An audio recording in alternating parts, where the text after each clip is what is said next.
Okay, Ezekiel's wheels.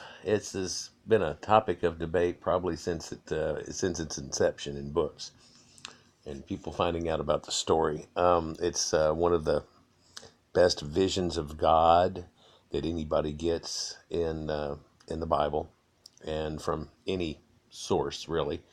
And odd thing is that he shows up in the depiction that he does.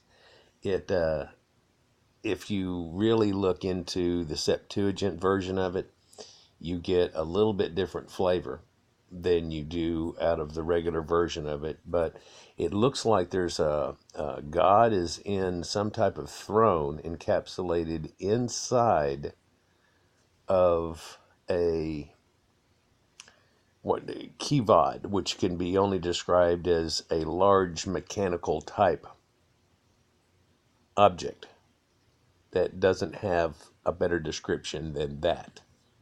It's almost like if somebody was to say, look at that, you see those giant trucks with the huge wheels on them and stuff, and it's not really a truck anymore. It's some kind of Titan creature. And so they call it, you look at that Titan thing over there, because they're not naming it a Caterpillar E83449. They're calling it a Titan. It's kind of like doing that. Anyhow, I digress some. So there's descriptions of this thing that are very leading if you go the right way. And people through the years have it's this, it's that, it's the spinning turbines that he's talking about inside of a jet engine.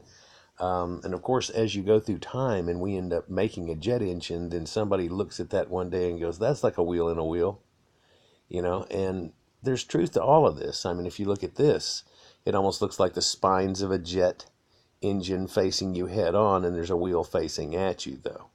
And but it looks like a jet turbine. And if this thing was to be oscillating and spinning, and then it would be in a wheel, trapped in a wheel, spinning, right? So it could be some object that's like that. What object do we have that's like that? And conspicuously, there's an object that's created after AD, that's created in the first couple of centuries, that is an astrolabe type situation. It's where it has the plane of the ecliptic out on the side of it and a horoscope drawing on it. It has a planet in the center of it, shows it as being us. And then there's a band that runs at a diagonal on it. And this is showing you how winter and summer and the sun goes down and up and down and up as you go around and around it. And that sounds conspicuously like what we're talking about. Of course, you have to realize this is probably an allegory that a tent guy who has no idea what he's looking at comes up with. And it's actually a pretty good, I guess you'd say, description that somebody could have given back then for something that they had no idea what it looked like. I mean, if a spaceship landed back then, the words would just totally escape them. And that's why people say this looks like a spaceship. It sounds like a spaceship. And indeed it does. And there was a good period of time there where I was trapped into the Anunnaki thing for so much and saying that this is another portion of it. And it still could have something to do with that. One of the Close Encounters of the Third Kind ships kind of looked like that and trapped an entity in the middle of it. Now, people have said what he's looking at here also is perhaps a representation of an atom. Okay, and the atom going around and inside, and that somehow he's able to see all the way down to an atom, and then he looks and sees all the way up to the size of a zodiac. And so above, so below. So what he sees in the four representations are the major zodiacal age that takes 28,800 years, the lesser zodiacal age that takes that, the age of a year on our planet, and then the fact of an atom and its construction. It's hard to believe anybody back then would even have been able to have a view of this. I mean, I don't know what God's showing up in front of him and showing it up, or blowing it up, showing a hologram. It just says the heavens open and here comes this stuff. Well, there's a conspicuous answer in the way it describes these creatures that come out. These creatures that he sees actually have the face of a lion.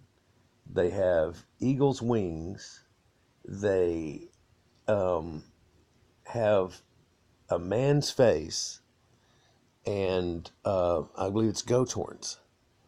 And so you're wondering, like, this has these weird creature faces. Well, that is one of those cherubim, and people have known that forever.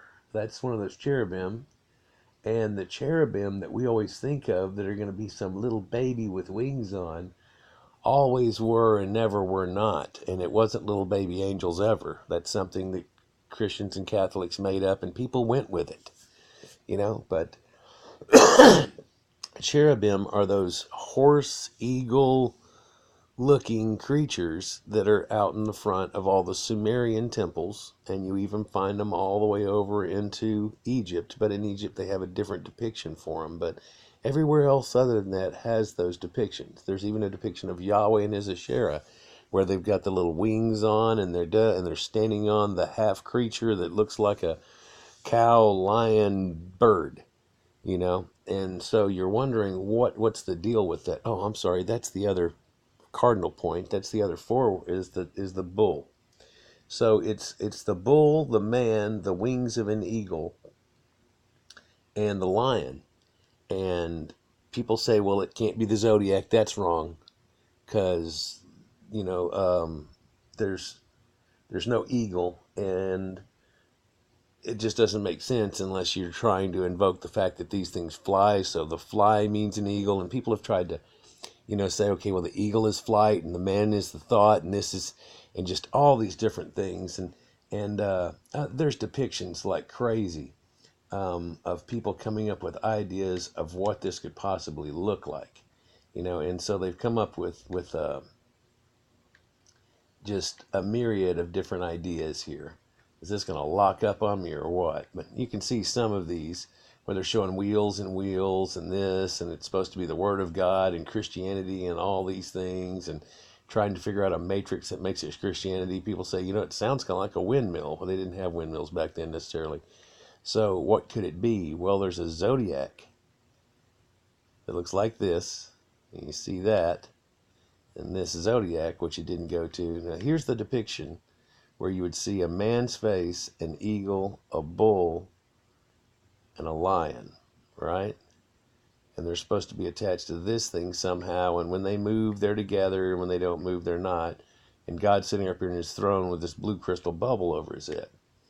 Well, people say, well, that blue crystal bubble, see, that shows he's in a spaceship, and because it's got a crystal bubble on it. Well, in the Bible, they also say the world's covered with a blue crystal bubble, so it easily could be inferring that God is up there in the heavens revealing this to him. You can go both ways with it. You can go a lot of ways with it. But in fact, you can go crazy ways with it. In fact, you can see people pondering this stuff through time and saying, oh, it has to be a spaceship. If it has to be this, it has to be that. What could it possibly be? Let me see if I can show you a good depiction. So this is that astrolabe depiction I was talking about. And if you were sitting on Earth, and imagine that we just saw the double wheel in a wheel that we saw, and this is attached to it. And instead of it being flat like this, it warps up and down. It's like leaned on an angle, kind of like you see it now, but that representation is flat. That would follow the sun's path right through the center of all of these. And there's your bull. No, I'm sorry, there's your Capricorn. There's your lion, right? There's your bull, right? There's your man, right? Well, but where's the eagle? See, that's what screws everybody up. Well, the ancient zodiac sign that used to be attached here was the eagle, was the bird. In fact, people were bird worshippers like crazy, and all the way through the time of Inanna, they were bird worshippers. It's where we get the idea that we're angels and fly to heaven. Primordial people used to bury their people up on stanzas of wood and let the birds come and eat them. And the birds, like buzzards, would fly up and take them up to heaven.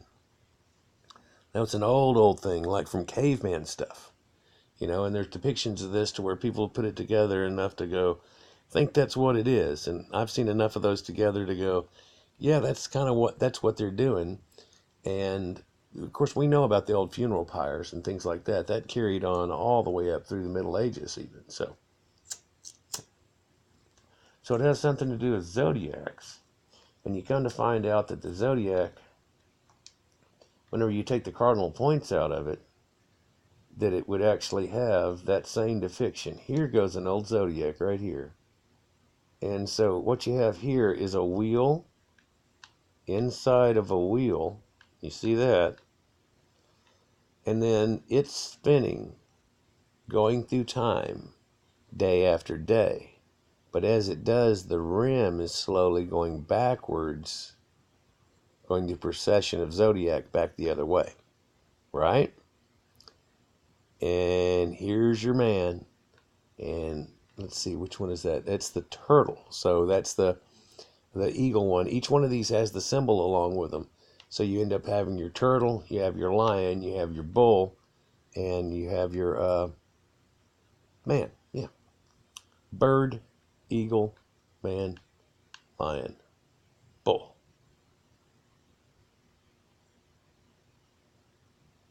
That's what it is. That's a wheel inside a wheel inside a wheel. And people have come up with this crazy stuff. And here's an idea of a way to look at this. The top of the thing that used to be on the old crosses they carried around. Well, that thing was suspended inside of there, pinched in between it, with a rod going through the middle, and it could spin. And you could lean it out at angles, and as it leaned out with angles, there could be a dropped string from here down, and it would mark an angle on this. Right? The angle that you could mark out of these things. This is what was used to make the pyramids. They have found these same things in there, and then, oh, well, they weren't holy. Yeah, well, that was never a holy thing. This cross idea here actually has to do with zodiac wheels. And so you get an idea of a wheel inside a wheel, like this, and or the center interpretation, like this. But it always was a zodiacal thing, and it probably never had anything to do with that, or this. Although, it still leaves room for interpretation. But I want to tell you what I find is this wheel in a wheel is going to be that. They tell you here in some of the things that their rims were high and awesome, and all four rims were full of eyes all around. Well, when you look this up in the Greek, the word eyes there is slakes. And I'm like, slakes, I know that word. That's a Greek word for what goes around the outside of a wheel. Whenever you make a tire, that's the individual things that go around each one. It's not eyes. What they said was slakes. Oh, well, that would just easily give you an idea. I'll show you what a slake is. Let me find an accurate wheel that really looks like an old wagon wheel here. And slakes are the in-between proppings that are cut at an angle. And, wow, we're going to go back to our original picture here. Slakes, if you remember, looking at old tires and wagon wheels, are the piece that runs right here. It's this outer rim, and it's on an angle. See how they're all on an angle, of course, to go all the way around. And these pieces, which would usually be 1 to 2 overlapping, 1 to 2 overlapping, that go around, are going to be called slakes. And now it really lets you know that there's a wheel and an axle and spinning. And it could have been something as simple, people, as that he was sitting there just staring off thinking about God and had this roll through his mind about time and zodiac, and somebody came by in a cart. And you know how when you're riding in a cart, how whenever you go faster or slower, the wheel almost looks like it's going backwards, and then it's going forwards and then backwards when they speed up, when you're looking at wagon wheels? You know what I'm talking about? Our car spokes, right? And he saw something like that. and the vision kicked into his mind, and perhaps then he realized maybe one of two things, that that is the representation of the zodiac and how it rolls back in time. And even though it's going forward fast, there's a slow backwards going on, and that he finally understands what the prophets and the other people have been talking about. And that it's written in the stars, and so heaven above is below, and that he finally gets it, right? And you're supposed to pick through this and realize it and get it too, because it's written by the Greeks. And the Greeks already have this little zodiac astrolabe situation going on. So whenever you see it, you'll be like, oh, that's what God was talking about. But it's funny, people keep stepping right over the information. They're like, no, it has to be something cooler, because it's right there in front of you. Just like the idea of Armageddon. Everybody thinks the world's going to end. That the God and creator of all's idea would be to get us going real good and then just destroy it, fuck it. You know, I mean, instead of doing something with what he created the original idea for, regardless of Satan or anything that you think. I mean, it's a foolish idea to think that he's going to destroy everything. But let me hip you to that. I've got one called Armageddon Date Found. And another one says Jesus tells you the date of his return. You can look these up and it'll go through it in depth. But Jesus at the Mount of Olives, whenever they pull him aside after his parables and ask him, what are the signs going to be, O Lord? Ooh, tell us what are the signs. And he goes, I tell you verily, those here standing in front of me, and he's talking to the apostles, not you, that ye will not die before this happens in this generation. And you know a generation is always 40 years in the Bible, right? It's 40 years for Moses and 40 years, you know, it's 40 years. They use it as a clock, as a number, and it's symbolic. Okay? So, Jesus dies at 33. At 73, what happens? Well, it's the end of the Jewish revolt. The Jews had a revolt, which was actually put out there, and this is the date of it. In fact, it's 66 to 73, so there's your 7 years of trials and tribulations. After they start the revolt, there are trials and tribulations, which is tribulations, which is people dissemination. Okay? And then Rome, he comes down and destroys them. And that's the end of it. And it basically comes off as Armageddon. And if you'll read Josephus' story, they kill every last one of them and then chase them off to Masada, which is like Harmageddo, and kill the last of them there. And then they do spend after that catching any faction they had and destroyed them totally. Now, the weird thing that you don't know, too, is probably that Josephus and all that was all made up just so Titus could be looked at as Caesar, a god, by having done all this. And it backfired on him, and then it made a religion off of a martyr situation. Yeah, and a real martyr. You know, you look at other people and they're like, oh, that dude died, and then they're like, yeah, about it, you know, and remember the Alamo and shit. This is the original. And everybody in the world goes after this. But if you'll look up my video on Josephus, a Flavian liar, or look up a video called Flavian Signature, it'll show you where all of that comes from also.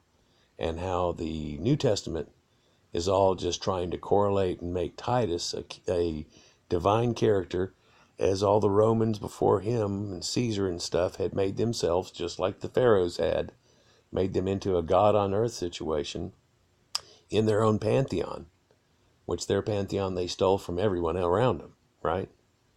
So it gets pretty deep, but then again, once you see it, it's actually, no, that's just right there. And it makes you wonder why 2,000 years people have sat here sitting on their thumb trying to figure out stuff like this. And this wheel that we're talking about, you know, it's a pretty cool concept, and it drives people to think about God and what God could be. And so, do we believe that Ezekiel saw God? Well, if you believe he did, and then we figure out what we found now, God is just the heavens and the way the world spins around and makes everything in control there. That's God's power. And God is, again, he's the stars in heaven. Well, he's in everything. Yeah, but he's not poking around in a cloud telling people what to do. That's just people divining, like doing divination. And the ephod was just somebody wearing a fancy suit and had a black and white stone, and they would flip them on the ground and pretend that God made the choice for them on a coin toss. Anyhow, like if you like the information you found out here. If you don't like it, I'm sorry. It's just looking like the truth. And then the truth of the whole Bible thing comes out. It's going to change humanity, hopefully all for the better. In fact, it's all got to be for the better, because some of the idioms that are taught in the Bible has made people fight against each other and become racist and all kinds of things in the world. And it's time for all that to really end. If we're really to ascend and become a great people that we think of in our mind and we show in TVs and movies as being these angelic people that have their shit together, we're going to have to get over this stumbling block. Definitely. Peace. Y'all have a great day.